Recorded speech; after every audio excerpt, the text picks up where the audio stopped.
Are you sure baby তুমি তোমার location মতো চলে আসছো?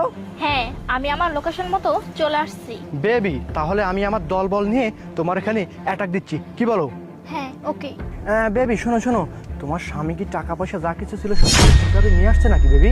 হ্যাঁ হ্যাঁ, সবকিছু সাথে করে নিয়ে আসছি। বেবি তাহলে যেহেতু সবকিছু ঠিকঠাক আসছে, তাহলে এক কাজ করবো, তোমার স্বামীকে একদম সানডে মানডে ক্লোজ করে দিয়ে একটা মিথ্যে নাটক সাজিয়ে টাকাগুলো নিয়ে যাবো, কি বলো তুমি? ওকে ওকে, ঠিক আছে। আচ্ছা ঠিক আছে বেবি, তাহলে তোমার কথা মতো আমি জায়গা মতো চলে এসেছি, তোমার স্বামীকে শেষ করে টাকাগুলো নিয়ে যাই, কি বলো বেবি তুমি? হ্যাঁ হ্যাঁ, ঠিক আছে। আচ্ছা ঠিক আছে baby, love you baby, bye. Shanta, okay ভাই। হ্যাঁ, শোনো না, বলতেছি কি টাকাগুলা আমাকে দাও, আমি ব্যাগে রাখি টাকাগুলা, বুঝতে পারছো? না না, টাকাগুলো এখন রাখতে হবে না, টাকাগুলো আমরা পরে রাখবো, ঠিক আছে? আরে তুমি বুঝতেছো না কেন?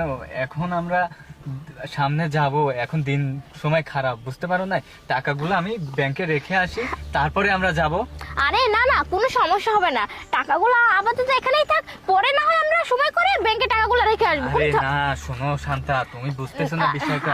এখন দিনকাল এত খারাপ হইছে, ওই ধরো যেখান সেখানে এত টাকা নিয়ে গেলে তো সমস্যা হয়ে যাবে, বুঝো না? তুমি এক কাজ করো, তুমি এই জায়গায় থাকো, আমরা যে ব্যাংকে টাকাগুলো রাখি আমরা ওই ব্যাংকে রেখে আসি, বুঝতে পারছো? না না, শোনো, আমি বলতেছি সময় করে হলে আরে, টাকাগুলো তুমি রাখলে বুঝতেছো হবে। না কেন? আরে আমি রেখে বুঝতেছো না? আসি, তুমি থাকো। আরে আরে শোনো না, আমি না বলতেছি কি, আরে টাকাগুলো পরে পরে রাখলেই হবে।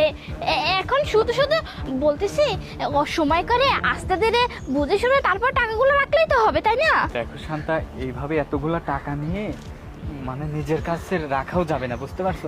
তার থেকে আমি কাজ করে আমি ব্যাংকে রেখে আসি, তুমি থাকো, আমি একটু পরে আসবো, বুঝতে না, না, পারছো? না, তুমি- তুমি বেশি কথা বললে না তো, আমি আসি। আরে আমি না, তুমি আমার কথাটা শুনে না। ও শিট।